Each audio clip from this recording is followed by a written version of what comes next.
Oi, meninos, tudo bem com vocês? Espero que vocês estejam muito bem, porque na aula de hoje nós vamos ler, ok? Lembrando lá do início, lá dos níveis, lá quando estávamos começando a aprender português, nós aprendemos que o verbo ler em português só tem uma letra E, então eu não falo ler, então eu falo ler, ok?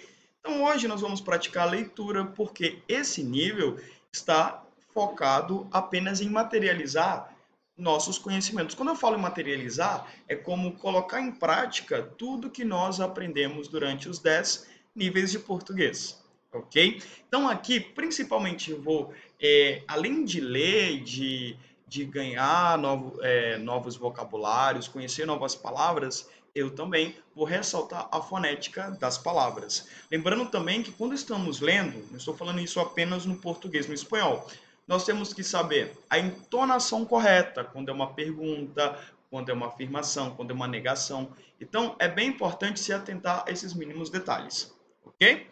Bom, e aí para a gente começar a nossa aula super bem aqui, vou passar o slide aqui. A leitura que eu separei é sobre o amor, o início, explicando sobre o início do amor, ok? Eu sei que tem alguns estudantes que sempre me falam, ai, prof, você coloca muitas coisas pessoais. Sim, porque quando vamos imaginar que nós vamos no Brasil. É, e aí, nós vamos falar, grande parte do tempo, de coisas pessoais, de contar quem somos, o que fazemos, pedir coisas. Então, a leitura, tipo, aprender um idioma, está focado em, sim, de saber se expressar, que é a forma mais importante, ok? Então, por isso que eu separei o amor e nisso, e também porque meus estudantes, a maioria dos nossos estudantes da Universidade SES são jovens, eles gostam de falar sobre festas, sobre amor, sobre amizades. Então é um tema aí relacionado a uma pessoa, sim? Coisas intrínsecas, características intrínsecas, sentimentos intrínsecos. Então por isso é importante, eu sempre separo esses textos para criar essa identificação, porque uma vez que você tem identificação com o tema, você fala super bem. Sim, é como, por exemplo, estava falando sobre notícia nessa unidade, assim, eu me identifico, gosto de falar, entendo. Então, quando é um tema que nós nos identificamos, as chances de sobressair, de falar bem, são maiores, ok? Então, para a gente começar aqui, então, nós vamos ler juntos, sim, que aí são os objetivos que nós vamos aprender para que essa classe, sim? Então, bem-vindos de volta, espero que vocês estejam muito bem, porque na aula de hoje vamos praticar a habilidade de leitura. É fundamental terminar este curso sabendo ler de forma fluida e sem interrupções. Por isso, separamos um texto falando sobre o amor para que possamos praticar os sons do português e também aumentar nosso vocabulário com a língua portuguesa. Lembre-se que nesse nível, nosso foco maior é materializar, como eu falei, a gente colocar em prática, sim, se expressar na língua portuguesa. Todo o conhecimento acumulado ao longo dos 10 níveis. E entre as atividades formativas dessa unidade, temos uma parte que você deverá ler. Sim? Então, já comentei com vocês aí quando estávamos aprendendo sobre os gêneros, sim, textuais, que nós vamos escrever. Então, já vou adiantar para vocês que as atividades de leitura nós vamos ter que ler textos. Então, por favor, se atentem, porque nós vamos falar muito, vamos escrever muito, vamos expressar muito durante esse nível 10. Ok? Então, para começar aqui, então vamos lá. O amor, o início, eu acho aqui bem tranquilo, eu acho que não tem muita coisa que ressaltar durante a leitura do título. Então, vamos começar então com o primeiro parágrafo. Vamos lá. Você perde o sono, a fome, sobe as nuvens e sente a vida virar de ponta cabeça. Mas o que afinal faz com que uma pessoa se apaixone por outra? Quer viver um grande amor? Pergunte-me como. Parece uma promessa mentirosa. Afinal, não existe nada mais imprevisível que a paixão, certo? Milhões de palavras foram gastas ao longo dos séculos para descrever os mistérios dela. Do matemático Blaise Pascal, o coração tem razões que a própria razão desconhece, ao físico Albert Einstein, como a ciência poderia explicar um fenômeno tão importante como o amor. Todas as maiores mentes da humanidade se declaram impotentes frente aos mistérios e caprichos da paixão. Elas estavam erradas. Ok? Bom, Então, algumas palavras importantes aqui, aquela parte que a gente vai aumentar nosso vocabulário é sono. Se lembra que sono? Sueño. Fome. Sim, já aprendemos. Hambre. Sobe as nuvens. Lembra lá que nuvens, nuvens. E cielo, eu falo céu. Ponta cabeça, lá, virar em português seria girar. Então, virar a ponta de a cabeça, quando eu estou muito apaixonado, aí meu mundo dá muitas voltas. Apaixonar. Então, apaixonar em português seria enamorar-se.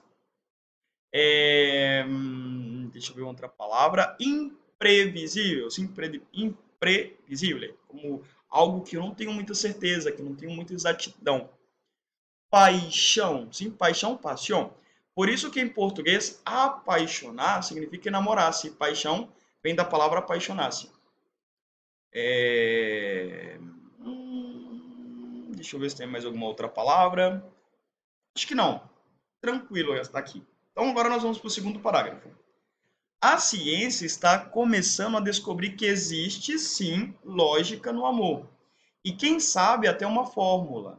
Matemáticos da Universidade de Genebra estudaram 1.074 casamentos, analisando diversas características dos cônjuges, e chegaram a uma fórmula do que seria o par ideal, com maior taxa de felicidade e menor risco de separação. A mulher deve ser 5 anos mais jovem e 27% mais inteligente do que o homem. O ideal é que ela tenha um diploma universitário, e ele não. E é preciso experimentar bastante antes de decidir. Uma análise feita pelos estatísticos John Gilbert e Frederic Monsteller, da Universidade de Harvard, apontou que se você se relacionar com 100 pessoas durante a vida, suas chances de encontrar o par ideal só chegam no auge aí na 38ª relação. Faça tudo isso e você será premiado com 57% mais de chance de ser feliz. Ok? Vamos ver algumas palavras aqui que... queria atentar aqui uma palavra lógica. Lembrando lá, larré e laí, em português sempre gi. E larré e laé sempre g. Então, por isso que é lógica. Casamentos, fácil, sim? Matrimônios. Conjugues. Quando eu falo conjugue, seria la pareja. Lembrando, não existe a palavra pareja em português. Eu falo casal, sim? Casal. E aí lembrar, namorado, namorada, noivo e noivo, e marido e mulher. Deixa eu ver, taxa, sim? Aí lá X, sim? Letra X vai sonar como SH. Então, taxa, lá, taxa seria lá taça, sim? Deixa eu ver outra palavra aqui, diploma. Aqui para aumentar aqui também nosso vocabulário, diploma seria o certificado, sim, de grado. Então, um diploma. E acho que sim.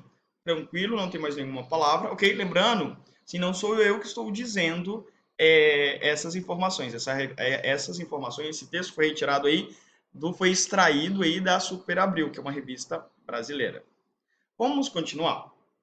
Mas se você achou essas condições meio sem sentido, ou no mínimo difíceis de seguir, acertou. As conclusões são puramente estatísticas, ou seja, projetam um cenário ideal e não levam em conta as decisões que as pessoas realmente tomam. Praticamente todos os casais estudados pelos cientistas suíços, para ser mais exato, 99,81%, não viviam seguindo à risca a fórmula. Afinal, as pessoas não são equações, são uma pilha de neurotransmissores, hormônios e experiências.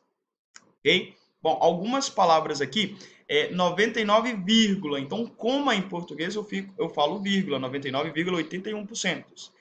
Casais, aqui casais está no plural, lembra lá, casal, pareja, casais, casais.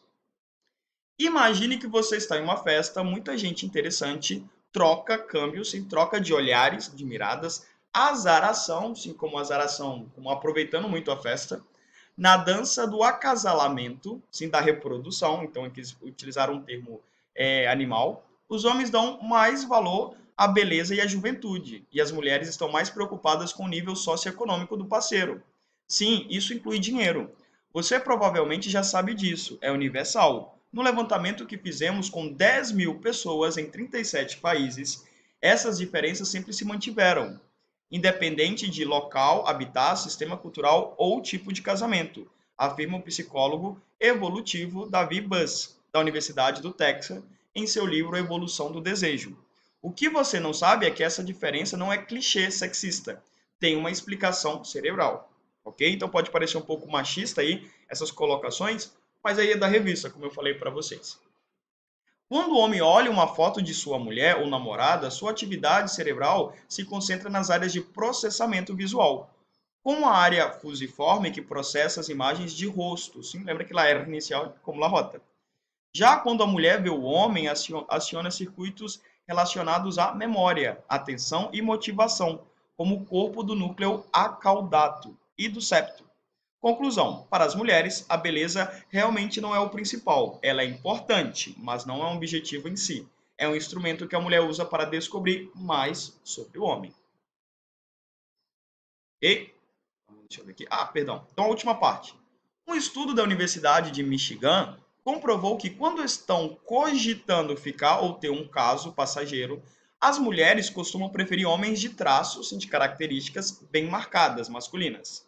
Mas na hora de pensar numa relação séria, optam pelos que têm traços mais delicados.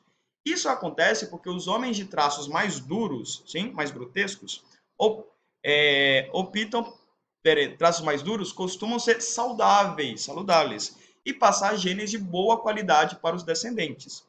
E por isso são considerados instintivamente atraentes pela mulher. Mas eles também geralmente têm mais testosterona, o hormônio que aumenta a propensão à violência e à infidelidade. Ou seja, os machões não são bons para pares e parecem estar saindo de moda. Pesquisadores, lembra lá, pesquisar, nós vimos no nível anterior, pesquisar investigadores, investigar. Da Universidade de Stanley, na Escócia, apresentaram uma série de fotos de homens para 4.791 mulheres de 30 países, entre eles o Brasil, e descobriram o seguinte: quanto melhor o sistema de saúde de um país, mais as mulheres preferem homens com traços femininos. Isso acontece porque, existindo menos doenças, sim, enfermidades, as mulheres não dependem tanto dos genes superfortes, presentes nos machos, sim, machões, para gerar descendentes saudáveis. E passam a preferir homens com rosto delicado. Mas o Brasil, caso você esteja se perguntando, ficou em último lugar no estudo. Nossas mulheres, junto com as mexicanas, são as que mais preferem homens com cara de machão. Bélgica e Suíça, por outro lado, são o paraíso para homens delicados. Homens muito atraentes costumam ir atrás da estratégia de reprodução mais conveniente para eles. As relações de curto prazo, já os mais femininos tendem a ser melhores provedores. Quando eu falo provedores, eu falo em maiores reprodutores, afirmou a psicóloga Lise De Bruyne, autora do estudo ao jornal inglês Guardian. Ok? Então, novamente aqui, meninos, então é um texto bem tranquilo. Tem muitas curiosidades sobre esse texto. Não são afirmações nossas, ok? São afirmações aí da revista, super interessante. Então, o mais importante aqui é que vocês escutem, que vocês falem, ok? E que vocês pratiquem, sim? Então, eu sempre falo isso com os estudantes. Então, quando você esteja na academia, correndo, coloca o professor falando para vocês acostumarem o ouvido. Essa semana, uma estudante falou para mim, prof, eu participei de uma reunião com brasileiros. E ela ainda está começando ainda o português. E ela falou, prof, de todos os meus companheiros, eu era a única que entendia. Não falava como eles, mas eu compreendia. E meus companheiros, ela falando, assim, meus companheiros ficaram surpresos com a minha capacidade de entender. Porque o que acontece muitas vezes, e aí é uma coisa que vem lá do nível 1, quando os estudantes estão aprendendo português, é achar que português e espanhol é muito fácil. Mas nós já percebemos aí que tem uma característica um pouco comum entre o inglês e o português, que é que o que nós escrevemos, muitas das vezes, não é a forma como falamos, que é diferente. Ok? Bom, meninos, espero que vocês tenham gostado dessa classe. Sim, essa classe foi voltada para a leitura, para articular bem as palavras, para praticar bem os sons. Então, prestem atenção. Eu sei que tem muitas palavras que parecem muito, mas a forma de falar, a forma de emitir som é diferente. Então, se atentem a isso. Ok? Obrigado nos vemos na próxima aula e daqui a pouco nós temos mais leitura, tá bom? Então, bons estudos. Até mais.